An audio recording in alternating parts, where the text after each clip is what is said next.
welcome back. No green screen on this one. We are going to look at 5 great knives that are in a smaller size point. These are all in about the 7-inch realm. So we're going to start right here with this one.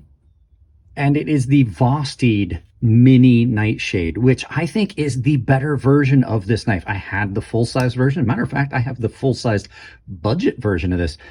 This thing is absolutely great as a smaller knife. You're looking at a 14C28N blade that has this dramatic curvature to it as it goes down, almost kukri-esque. It's done in 14C28N, so you know it's going to take a wicked edge, nice thin blade stock, full flat grind that comes down to a superb behind the edge thickness. It's done in an axis lock, which means this is a completely ambidextrous knife, and they have given you a reversible pocket clip that on this knife is really comfortable. I was expecting that to be a bit of a hot spot. Nice and deep carry, so you can get it kind of forward in the pocket. I actually carry this in my watch pocket, the fifth pocket, the coin pocket, whatever you want to call it. Thumb studs on it are incredibly good. You can reverse flick on it if you've got smaller hands. I really can't. But just a great slow roll on this. One of the best and smoothest axis locks I've had come in on any knife, bar none. They did a really good job with the weight on it because you can see it does not have a full liner, only some steel liners up at the axis lock itself, and then a steel backspacer that just kind of evens out the weight. It's not too tip heavy if you want that. It's more neutral.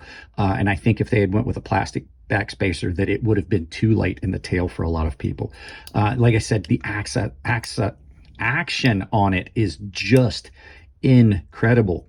And when you address the cut with this, it just lays down in. It's got all this belly. It's not too radiused, so you can still do a lot of like fine stuff that you would do with a straight blade like a Wharncliffe. And it just slices through cardboard. This is one of the best cutters for cardboard that I've had come in. Just absolutely love this knife. Go check it out. I'm going to put as many links to these knives as I can below. I have affiliates with a lot of these companies. So let's move on to the next knife. So this is the Ace Mircat M. And the reason you're getting to see this in this video is because if you saw the final review of this knife, this is mine now. I was given one as a gift. The one that Jared sent me is back in its box on its way back to Jared soon. This thing is absolutely awesome. It is a very interesting knife. It feels way bigger than it actually is. So it's just coming in at 7 inches. It's done in a liner lock. There's a lot of different styles of this. You can get different handle materials, different blade steels. This one is an M390 and white G10. One of the most striking knives I've had in a long time. One of the cool things about it, it's got a lot of weight reduction because instead of having full liners like the last one, it has an inset liner lock, almost like a sub liner lock. It's not a full liner. The pocket clip placement on this is interesting because it's off to the side and you can see where that sits in your hand is a little bit different, and it just makes this exceedingly comfortable. Easy to cut with because you can choke way up on this with that ramp right there and just power into stuff. And now that I've sharpened this, it is a very good cutter.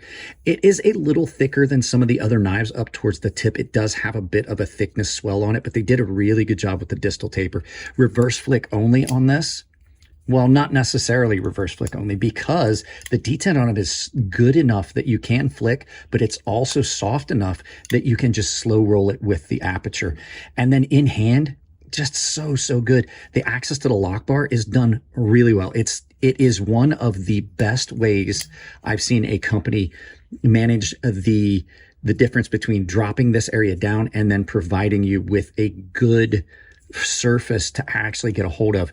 It is really one of the best knives I've had come in a long time, and I absolutely love it. So there you go. The Ace Knives Mircat M. So this is the Finch Stinger, and Finch is a company that has really not put out any knives, as far as I've seen, that have not been stuff I love. They are really famous for doing slip joint style knives in a flipper fashion. And this is a beautiful knife done in a fashion that's a lot like the Finch Reciprocity that I had on the channel not long ago. And I absolutely love that. It is a steel bolster lock with wood scales, and the glow-in-the-dark shield that you get on almost all of the Finch knives. But the really cool thing about this is it is a nicely stretched and slender blade that is really nice and thin behind the edge and cuts really well, but also has got a unique profile with this deep drop here on this, and it has such a good distal taper. You've got lots of stretched cutting edge with a little bit of radius, and then a very, very piercing tip. Another cool feature that most of the Finch knives I've seen have is that their flipper tab has this ramped area here that's also jumped. And so you don't have a finger choil per se, but what you do have is a spot where you can get way up on it like this and have better control of the knife. All of their knives are super comfortable in hand. The way that they finish their handles is just beautiful. You can see that satin right into the wood.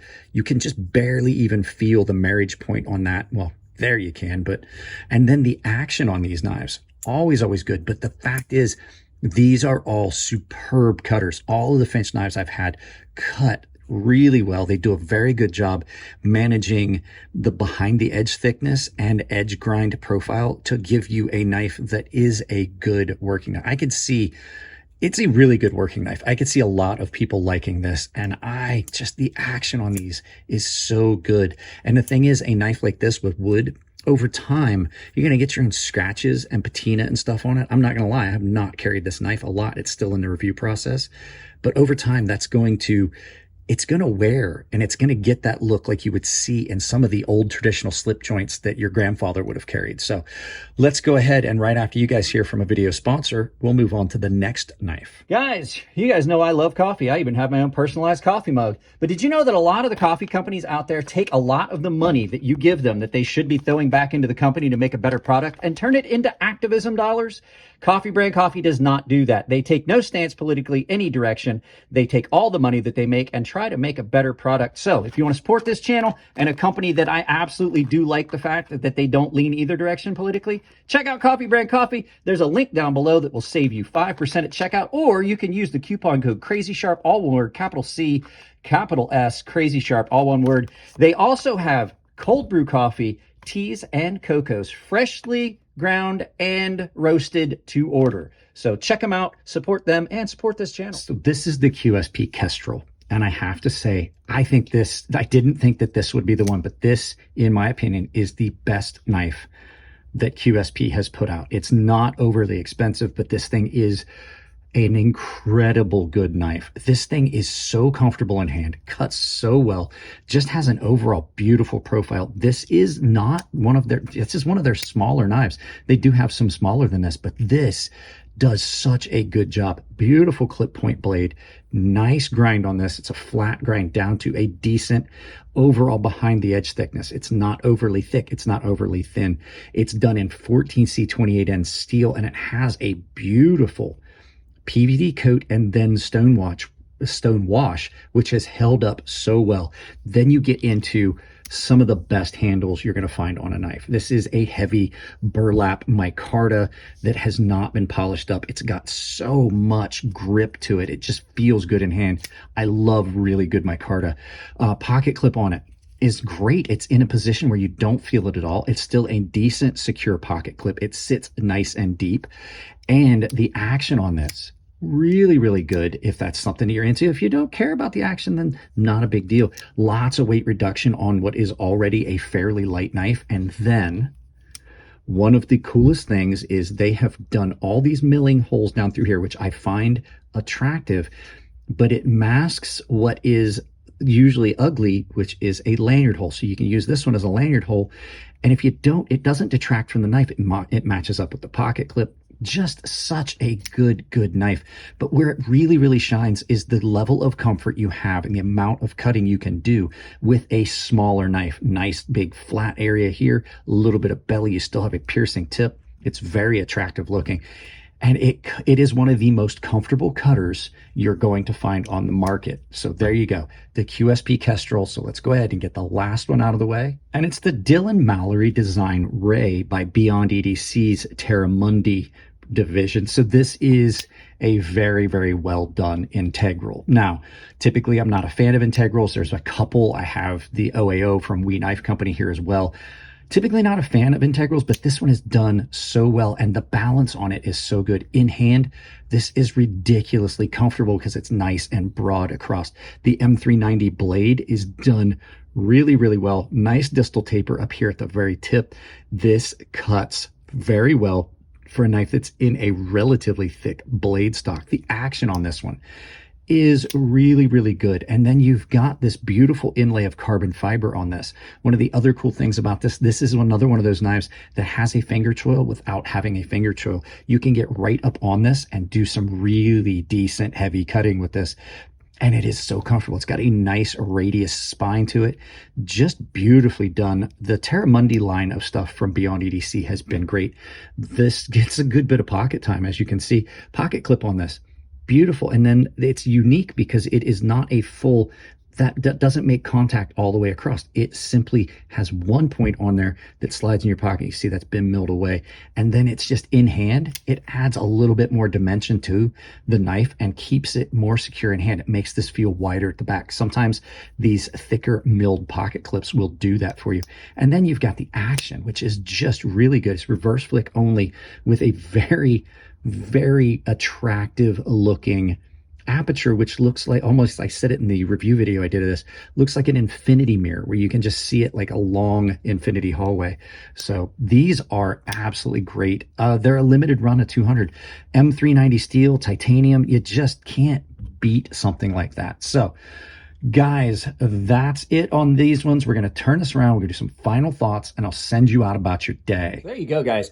Definitely have started appreciating these smaller knives. I guess as I've gotten older and I'm not doing as much of the things that I would need a larger folder for, I still do understand that a lot of people love larger folders. I do too, but there's a lot that can be said for some of these smaller 7-inch range knives. As a matter of fact, this one's 6.5. So it was not what I planned on filming today. I was planning on filming a bunch of the testing of the Work Tough gear stuff that Scab sent me from Choir Boys Cutlery, but it's raining and we have like flood notices and stuff out. So guys, that's it on this one. If you guys want to support the channel, like, share, subscribe, drop a comment. But you can also go visit my sponsors down below. 2 of those sponsors, Coffee Brand Coffee and Temper Trail, have discounts built into their links. So you save 10% just by using them. Speaking of discount, use coupon code crazysharp to save. It's all one word, all lowercase. It will save you 40% at Beyond EDC Knives. It will save you 10% at Fair and Forge Knife Works, 10% at Rosecraft Blades, and 10% now at KATSU Knives, who have a bunch of knives they just released. So go check out their website. There's a link to the website down below. I have an Amazon store and a bunch of affiliate links down below if you're going to do any shopping. Amazon stuff, just pin that to your browser. The affiliate links down below if you're going to buy a knife or gear, check them out. It supports the channel. It doesn't cost you anything extra. I've got a public Discord down below. It says join the community in the description below.